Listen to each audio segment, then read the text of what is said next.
আজকে খুব গুরুত্বপূর্ণ একটা বিষয় নিয়ে আলোচনা করব, যে বিষয়টি অনেক পুরুষই করে থাকে।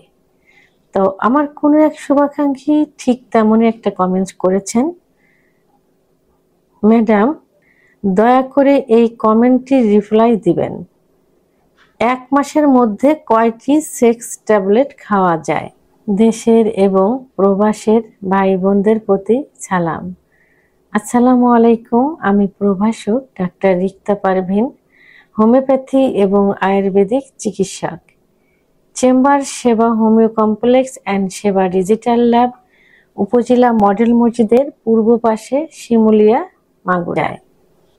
ধন্যবাদ ভাইয়া, খুব সুন্দর একটা কমেন্টস করার জন্য। অন্তত এই বিষয়ে আপনারা সচেতন হয়েছেন। আপনারা দোকানে ফার্মেসিতে না গিয়ে ডাক্তারের সঙ্গে এই বিষয়ে আলোচনা করেছেন, এর জন্য। অনেক ভাইয়েরা, অনেক যুবকেরা জানতে চায় যে এমন একটা ট্যাবলেটের নাম লিখে দেন যেটা খেলে আমরা দীর্ঘ সময় স্ত্রীর সাথে সহবাস করতে পারবো, অথবা সহবাসের খুব ইচ্ছা হবে, অথবা আমরা স্ত্রীর সঙ্গে রিল্যাক্স করতে পারবো। ঠিক এমনই ভাবে কমেন্টসগুলো আসে।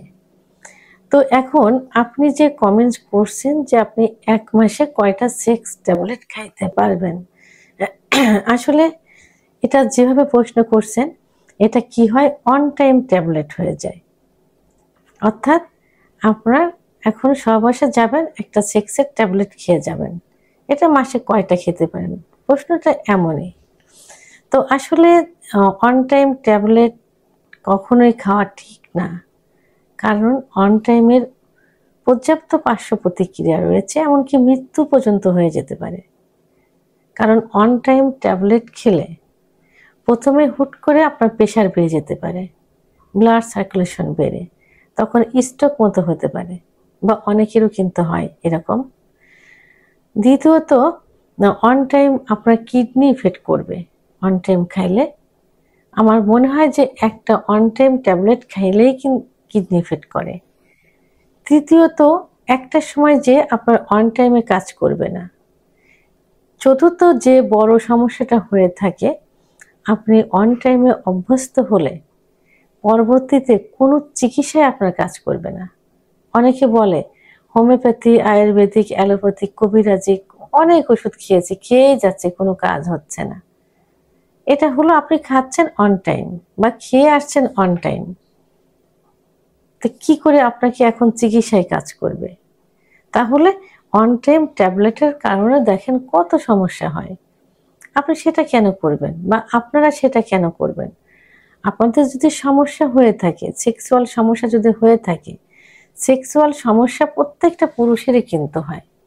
কারণ 30 বছরের পরে গিয়ে প্রত্যেকটা পুরুষেরই কিন্তু সেক্স হরমোন কমে যায়। পুরুষের একটা হরমোন আছে, বিশেষ করে সেক্স হরমোন, সেটা হলো টেস্টোস্টেরন হরমোন। এই হরমোন 30 বছরের পরে যে কমতে থাকে, কারণ 30-এর আগে, এখন 30 না, 21, 22, 25 বছরের ছেলেরাও কিন্তু বলে যে তাদের যৌন অক্ষমতা আসছে। তারা বিভিন্নভাবে হস্তমৈথুন, বিছানায় ঘর্ষণ, স্বপ্নদোষ, অতিরিক্ত যৌন মিলন, অতিরিক্ত স্বপ্নদোষ।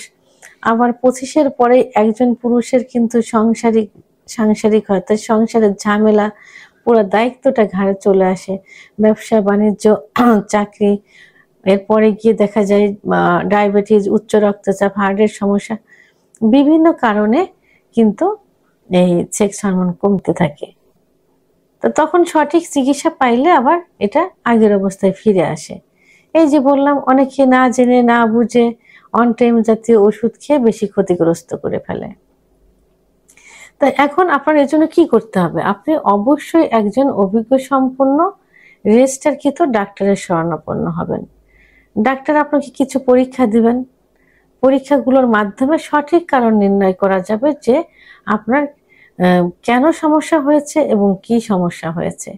সাধারণত অভিযোগ থাকে যে সহবাসের ইচ্ছা কম, ইচ্ছা হলে উত্থান কম, উত্থান হলে সময় কম, ইচ্ছা হলে অথবা একটু কল্পনা করলে উত্থান হলে লালা বিজলা পানির মতো ভেঙে যায়, বীর্য পাতলা, পরিমাণে কম, এবং ভোরের দিকে লিঙ্গ দাঁড়ায় না, লিঙ্গ ছোট হয়ে গেছে, আগা মোটা, গোড়া চিকন ইত্যাদি কমপ্লেন গুলো থাকে। তাহলে আপনি ডাক্তারের শরণাপন্ন হলে ডাক্তার সঠিক রোগ নির্ণয় করে আপনার চিকিৎসা দিবেন। আপনি একটু ধৈর্য সহকারে চিকিৎসা নিলে অবশ্যই আপনি সুস্থ হয়ে যাবেন এবং আগের মতো জীবনযাপন করতে পারবেন। স্ত্রীর সঙ্গে রিল্যাক্স করতে পারেন, যৌন সম্পর্কটাকে মধুর করতে পারবেন।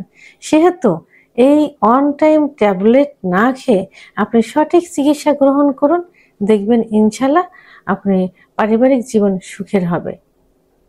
ভিডিওটি সম্পর্কে যদি কোনো মতামত থেকে থাকে অবশ্যই কমেন্টের মাধ্যমে জানাবেন। আর ভিডিওটি ভালো লাগলে লাইক, কমেন্ট, সাবস্ক্রাইব করে আমার সঙ্গে থাকুন। আল্লাহ হাফেজ।